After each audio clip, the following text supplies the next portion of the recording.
1991 pa ito. Yun guys, 1991 pa itong bonsai tree na ito. Before kayo sir naglagay ng mga tanim dito sa neighbors nyo, nagpaalam muna kayo na kung okay lang? Bila, ando sa dulo. Isang puno yan. Pinaghiwa-hiwalay ko. Medyo maluwag o tighten o hindi naman masyado. Ang purpose lang nito is sumunod. Titis mo lang kung kaya, ganito lang. O, pag hindi ito natupi, so pwede siyang ano. Pero wala ka namang na-experience na nakawan ng bonsai? Dito sa akin, wala. Sa kaniya. Sa akin gali, oo. Ngayong episode ay masisilayan naman natin ang mga iba't ibang bonsai material na meron si Sir. At tuturuan din tayo ni Sir Luel paano mag-alaga ng bonsai plant at saka paano mag-wire ng isang bonsai. Kaya naman let's give it a shot for this episode. Dati, buo yan, buo, bugos. Ayun, wala na. Ang ganda, no? Oo. Bali, isang puno yan doon sa nakita nyo doon kanina. Isang puno yan. Ilang years na din po ito? Ayun, 1994. Kasama doon sa malaki. O, isang buo yan eh. So, nung Yolanda sir, paano mo siya na, ano? Hindi na ano yan. Nung bagyo? Wala, hindi na. Natanggal na yung mga sanga-sanga. Matibay kasi yung mga bonsai, tapos long lasting talaga ng mga plants. Kasi nakasandal yan sa bakod, kaya hindi na buwal. Yan, fuse. Kasi sabi mo kanina, mahirap magpatubo ng instant. So, ang ginagawa ko, parang gano'n, no? Oh, ito, fuse, 3. Malalaki na. Sa dalawa. Mayroon naman akong ginawa doon, 100 puno. Yung sa loob, yun. Ganon din ito. Tama rin din. Parang ano sir? Oo, fuse. Pagdating ng isang taon, parang isang buo na siya. The whole Philippines, little lang ang siguro wala. Umabot ako ng Valencia, Bukidnon, umabot ako ng Makati, Baguio. Hindi, nag-bonsai shows na nakikiusyoso. Sige sir, pwede po ba kaming turuan paano mag-wiring ng mga ganyan? Pwede. Ulit mo, tatanggalin mo ang dahon. It takes siguro mga 2 hours. O gagagunting, ganito. Isa-isahin mo yan pag tanggal ganito, yan lang. Dipuli, para bagong dahon. Kasi pag permanent yung dahon, hindi mag-change yan. So, para lumiit yung dahon, para mukhang puno talaga siya pag ganun. Tingnan mo, malayo. Kasi malaking dahon, maliit ang sanga, sabi mo, paano ba yan? So, para contrast, puno, yung dahon, parang ganito na lang. So, dipulit mo yan, tanggalin mo. Siguro it takes 2 hours. Kung wala kang pasensya dyan, hindi ka obra. May specific ba, sir, na guguntingin or kahit ano lang? Usually, ang pagbubonsay, kung makita kami YouTube, usually, ang sa top portion, yung kinakalbo. Para yung distribution ng nutrients, pababa. So, itong kuan, tama rin minsan, maliit dito, malaki dito, yun ang inaano kasi tinamit ito. Mas malaking sanga, mas maliit. So, mahirap pag bonsai show, sabi ng mga expert doon, maganda tingnan. Pero pag tinignan naman yung sanga, maliit ito, malaki dito. So, hindi proportion. So, ang nananalong bonsai material o bonsai tree, from the bottom, yung kanyang nibari, yung ugat. Parang may ugat, puno talaga.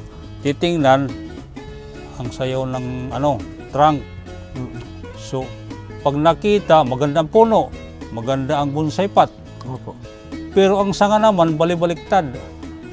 Maliit ito, o malaki, o maliit, malaki dito. So, hindi proportion. So, hindi siya mananalo. Yung wire. So, what I did is just remove. Tanggalin na natin.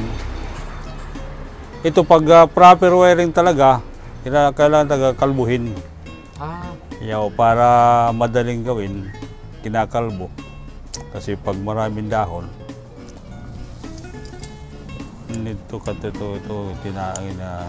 tanggalin. Ito lang ang inaano.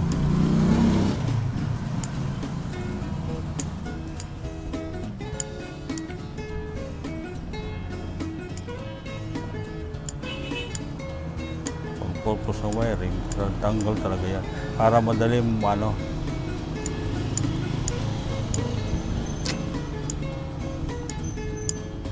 Ito yung pinakakuan. Pakuti, kumbaga. O kasi, abinin mo, akala mo, dahon lang pero sanga na. So you have to be careful in cutting. O kasi, tinan mo parang puro sanga lang, puro dahon. Yung pala ay sanga na. So, pag winay mo ganyan, ito yung wire. Ano ito? Made in Taiwan, 2016 ko pa ito nabili doon sa, alam mo, Harvest Corporation dyan sa Kuan. Sa Pawing. Ano? Pawing, oo. Pero ito, binili ko doon sa kanilang main sa Pasig. May specific wire pala sa bonsai. Oo, pag... Hindi yung kahit anong wire lang gamitin.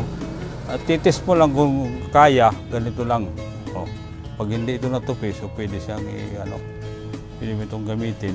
Yun, pang dito na sa itong klaseng pala. Yung maliit. Oo. Ito na yung wire cutter. So, maya. Dito muna sa kabila.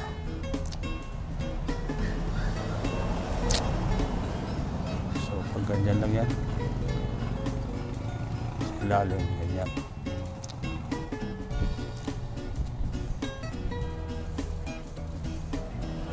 Dito naman pag wire, kahit ano, kung baga gusto mo medyo maluwag o tighten o hindi naman masyado, ang purpose lang nito is sumunod yung kuwan. Halaman. O ito, mas malaki na ganito pero may maliit pa ko doon. Ano lang yan, o. Cut mo dito. Ano For lang yan? example, sir, pag nababali siya, anong gagawin pag nabali? Yung sanga. O pag accidentally? Medyo, actually, meron akong masking tape o electrical tape. Kaya palang ganyan. Oo, medyo accident. Galing, Hindi no? lang ma-separate. Hindi lang ma-separate, pwede mo tipan o para maganda tingnan, masking tape.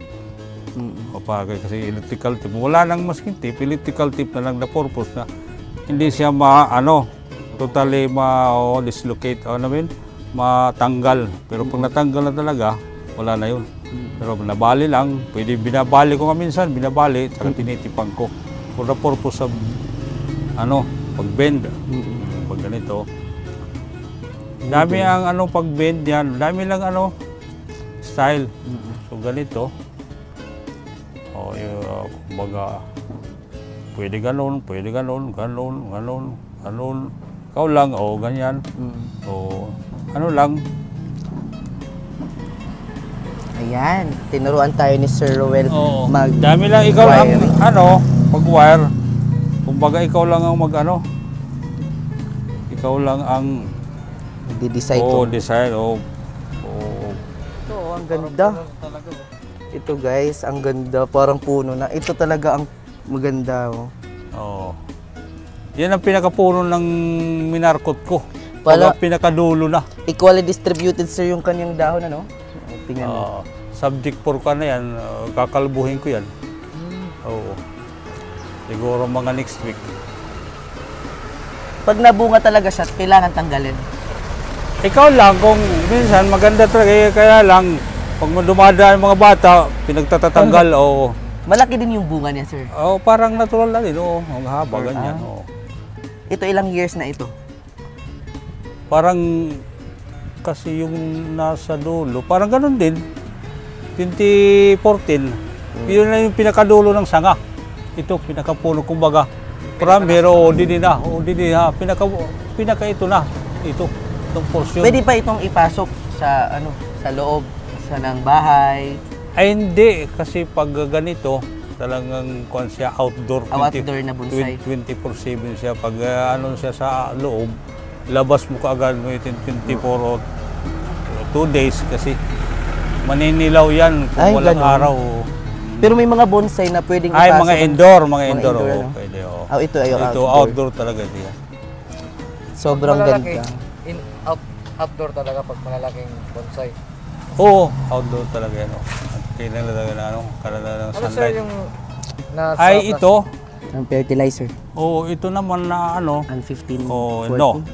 Oh, yeah, 14, pero ano ito? Sinasabi ng Osmocot. Osmocot. Parang made in UEC yata ito. So, ito sila parang kwan, parang alam mo yung itlog ng yung bunay ba itlog ba?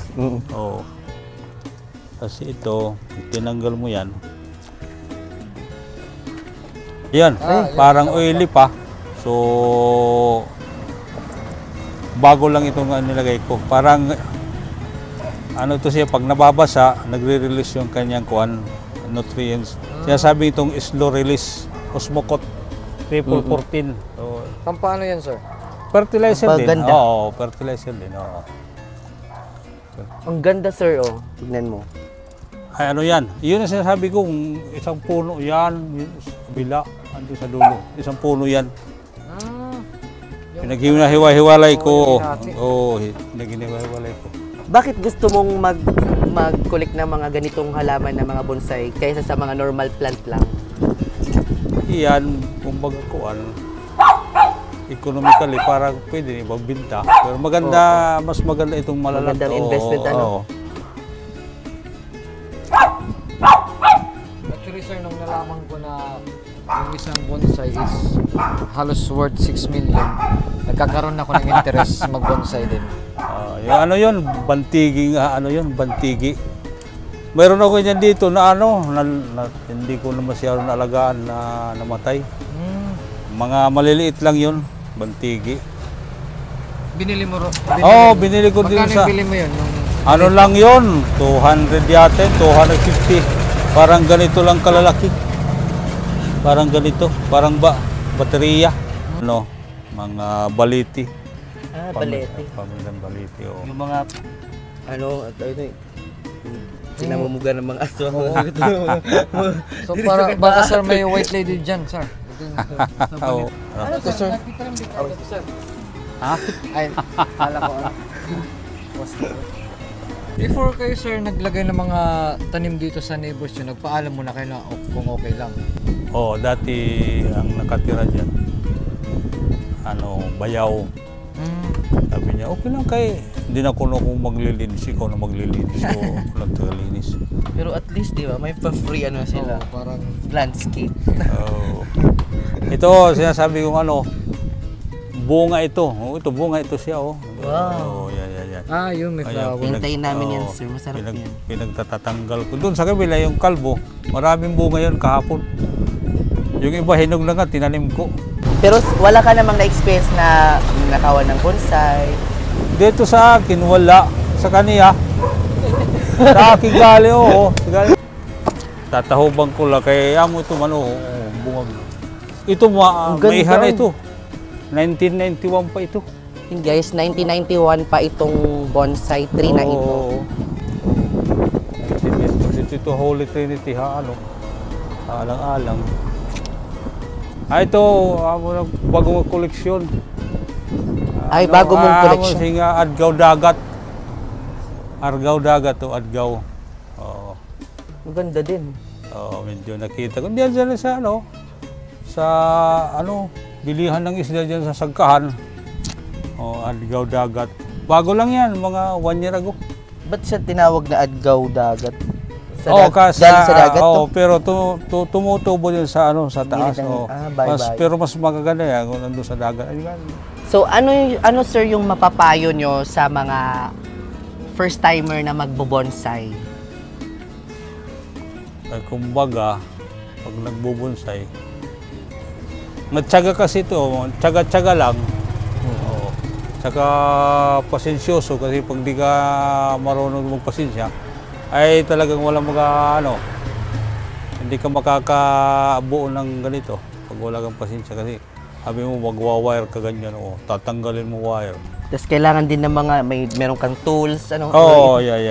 Oh, Ito sir, anong tawag dito na tools? Pruning shear, ganyan. Ito naman concave cutter, ito wire cutter. Mayroon pa ko doon iba, andun na sa toolbox. So, kailangan, sir, ganyan talaga para yung hindi Oo, para... hindi kinakalawang. Hindi, kinakalawag Para ito dahil mas maganda black ata steel yun. ito eh. Black steel, ito stainless. Ang black steel kasi, yun ang pinakamagandang material sa mga sharpen, mga kutsilyo. Ang maganda kasi sa kuan, kinakalawang yung black steel. How about sir, yung mga kalamansi, di ka nagagraph? Ay, ito, usually ang kalamansi, mayroon na akong ito, tubo yan from hindi na minamarkot. Parang ICU type. Mag-cut ka lang nito, mga 3 to 4 inches, cut mo dyan. Tanggalin mo yung dahon sa dulo, mga 3. Mag-ano ka ng mga, yung pang ginagamit ng mga disposable glass o lagyan mo ng butas, konting tubig, itusok mo, lagyan mo ng cellophane, lagyan mo ng lastiko, yung bang rubber band, lagyan mo muna sa shaded. So makikita mo within 2 weeks pag ganun pa rin yung kanyang kulay ng dahon, so ibig sabihin buhay siya. O lalo na pag nakita mo yung ugat. O setor naman kasi May nabobonsai din sir na kalamansi? Pwede rin, anything magandang dahon, pwede maging bonsai. Bonsai material. Malunggay sir, pwede. Pwede rin, di ba? Pwede din. Alam niyo, mga malunggay, pinuputol sa gilid naghahanap nga ako ng magandang puno. Hindi ko lang makita-kita kasi mostly up. Ang tubo niya is po, pataas.